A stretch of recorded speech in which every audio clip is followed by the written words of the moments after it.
ఒక కమ్యూనిటీ అనుకుందాం. ఈ టీడీపీ జనసేనల కలయిక వల్ల వచ్చిన కాంబినేషన్ ఎదుర్కోవటానికి ఒక ప్రయత్నం చేయాల్సి ఉంటుంది. మీకు ఇప్పుడు కొండేపి ఉంది ఉదాహరణకు. కొండేపిలో మాలలు ఎక్కువ వాస్తవంగా, కానీ అక్కడ మాలలు ఎలాగూ వైసీపీ కోటేస్తారు కనుక మాదిగ అభ్యర్థిని పెట్టారనుకోండి, మాలలు సహజంగానే వైసీపీకి లాయల్ ఓటరు. మాదిగ ఓట్లలో మాత్రమే టీడీపీ వైసీపీలో కొంత చీలిక ఉంటుంది.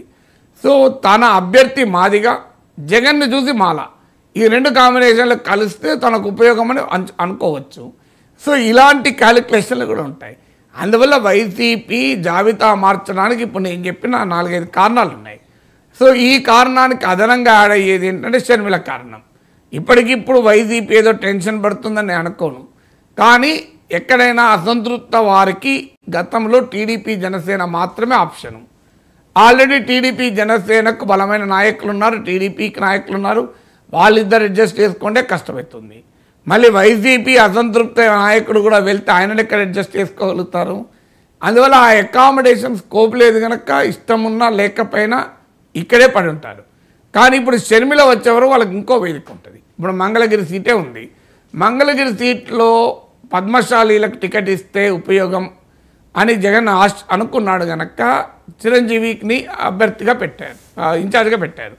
దాంతో మనసు నొప్పుకున్న ఆళ్ళ రామకృష్ణుడు బయటకు వచ్చాడు. కానీ ఆయన టీడీపీకి వెళ్ళగలడా? ఎందుకంటే ఆయన లోకేష్ పైన, చంద్రబాబు నాయుడు పైన కేసులు వేసి పోరాటం చేశాడు. వెళ్ళకూడదని వెళ్ళలేదు, అట్లా పోరాటం చేసిన వాళ్ళు చాలామంది వెళ్ళిండ్రు. కానీ ఎందుకంటే కేసీఆర్ మీద పోటీ చేసిన వ్యక్తే కేసీఆర్ బీఆర్ఎస్లో చేరాడు. కానీ కొంత పర్సనల్ ఎంబరాస్మెంట్ ఉండొచ్చు ఆయనకు. ఇప్పుడు ఆయనకి ఏంటి అవకాశం? ఆయన అంతకుముందు మీరు గమనించండి, వైసీపీతో వెళ్తున్నాను కానీ ఎక్కడ పోతున్నాను చెప్పలే. ఇప్పుడు వెంటనే ప్రకటించారు షర్మిల వెంటనే నేను నడుస్తాను అని. సో అలాంటి వాళ్ళకు షర్మిల ఒక వేదిక అవుతుంది కనుక ఆ ఫ్యాక్టర్ను కూడా ఫ్యాక్టర్ ఇన్ చేసుకొని వైసీపీ జాబితా తయారు చేసే అవకాశం ఉంటుంది కదా.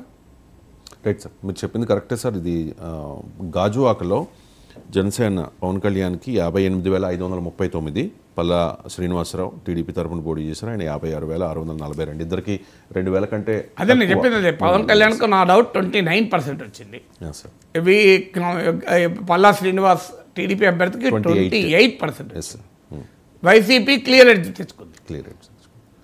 Right sir, thank you so much sir. సమకాలీన అంశాలపై, తెలుగు రాష్ట్రాల రాజకీయాలపై డీటెయిల్డ్గా విశ్లేషణ అందించినందుకు ధన్యవాదాలు సార్. ఇది వాళ్ళ నమస్తే నాగేశ్వర.